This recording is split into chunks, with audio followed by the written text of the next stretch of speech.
Jimmy Tay's day 340 of reading. Today, Harry Potter and the Goblet of Fire. Let's get started. We are currently on page 722. Let's go. Good and loyal friend, a hard worker, he valued fair play. His death has affected you all, whether you knew him well or not. I think that you have the right, therefore, to know exactly how it came about. Harry raised his head and stared at Dumbledore. Cedric was murdered by Lord Voldemort. A panic whisper swept the Great Hall. People were staring at Dumbledore in disbelief, in horror. He looked perfectly calm as he watched them mutter themselves into silence. The Ministry of Magic, Dumbledore continued, does not wish me to tell you this. It is possible that some of your parents will be horrified that I have done so, either because they will not believe that Lord Voldemort has returned, or because they think I should not tell you so. Young as you are, it is my belief, however, that the truth is generally preferable to lies, and that any attempt to pretend that Cedric died as a result of an accident or some sort of blunder of his own is an insult to his memory. Stunned and frightened, every face in the hall was turned toward Dumbledore now. Or almost every face. Over at the Slytherin table, Harry saw Draco Malfoy muttering something to Crabbe and Goyle. Harry felt a hot, sick swoop of anger in his stomach. He forced himself to look back at Dumbledore. There is somebody else who must be mentioned in connection with Cedric's death, Dumbledore went on. I am talking, of course, about Harry Potter. A kind of ripple crossed the Great Hall as a few heads turned in Harry's direction before flicking back to face Dumbledore. Harry Potter managed to escape Lord Voldemort, said Dumbledore. He risked his own life to return Cedric's body to Hogwarts. He showed, in every respect, the sort of bravery that few wizards had ever shown in facing Lord Voldemort. And for this, I honor him.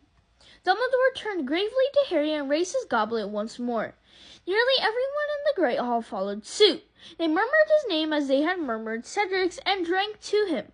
But through a gap in the standing figures, Harry saw that Malfoy, Crabbe, Goyle, and many of the other Slytherins had remained defiantly in their seats, their goblet untouched. Dumbledore, who after all possessed no magical eye, did not see them. When everyone had once again resumed their seats, Dumbledore continued. The Triwizards Tournament's aim was to further and promote magical understanding. In the light of what has happened, of Lord Voldemort's return, such ties are more important than ever. Dumbledore looked from Madame Maxime and Hagrid to Fleur Delacour and her fellow Bucksbatten students to Victor Crumb and the Durmstrangs at the Slytherin table. Crumb, Harry saw, looked wary, almost frightened, as though he expected Dumbledore to say something harsh.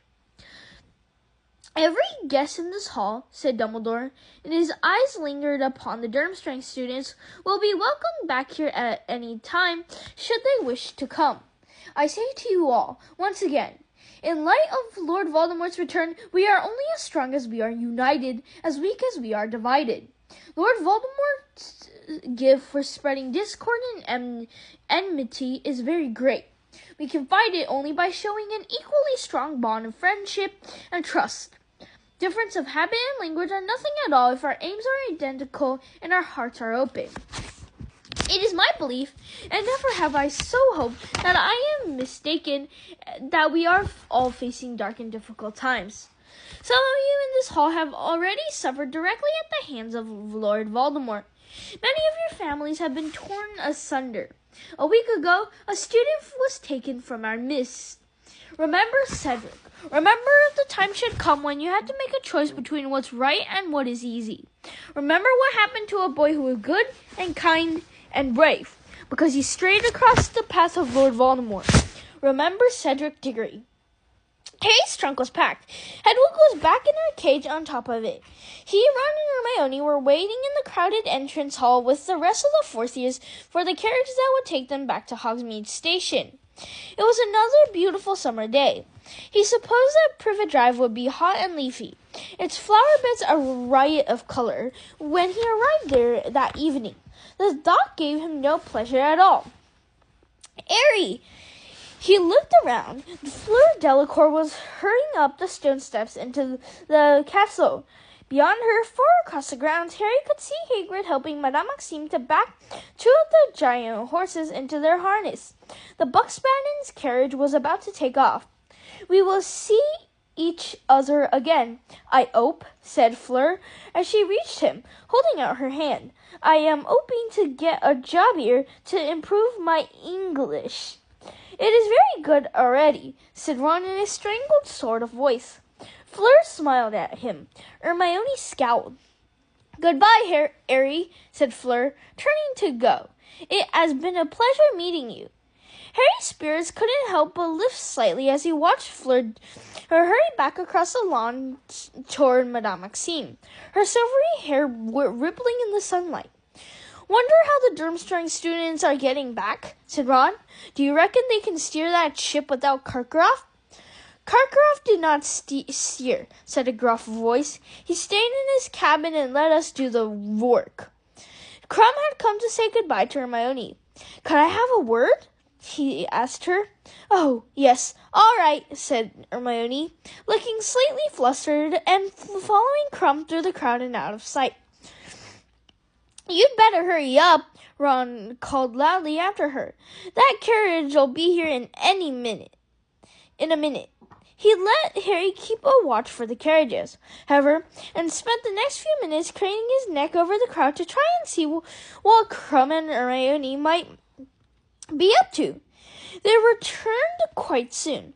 Ron stared at Hermione, but her face was quite impassive. "I like Diggory," said Crumb abruptly to Harry. "He was always polite to me.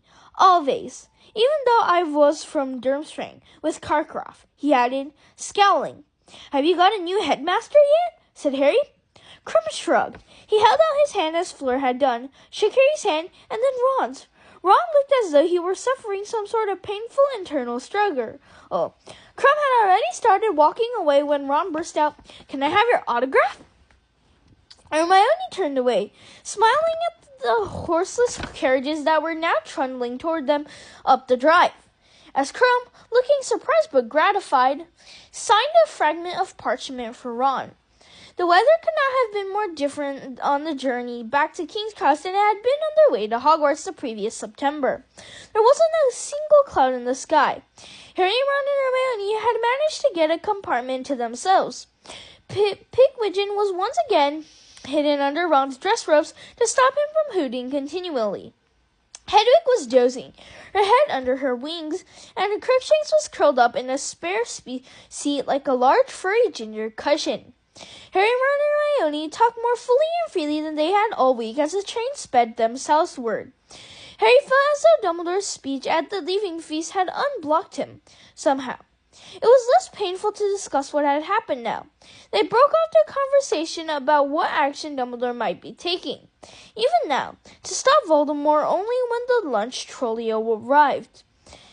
When Hermione returned from the trolley and put her money back in her school bag, she dislodged a copy of the Daily Prophet that she had been carrying in there. Harry looked at it, unsure whether he really wanted to know what it might say, but Hermione, seeing him looking at it, said calmly, "There's nothing in there.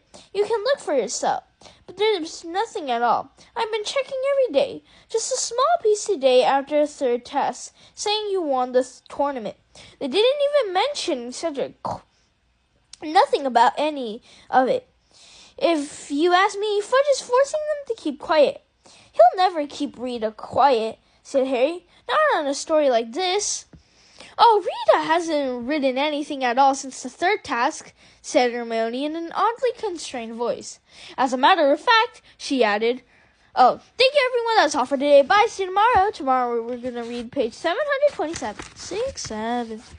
Bookmark, close. Peace out.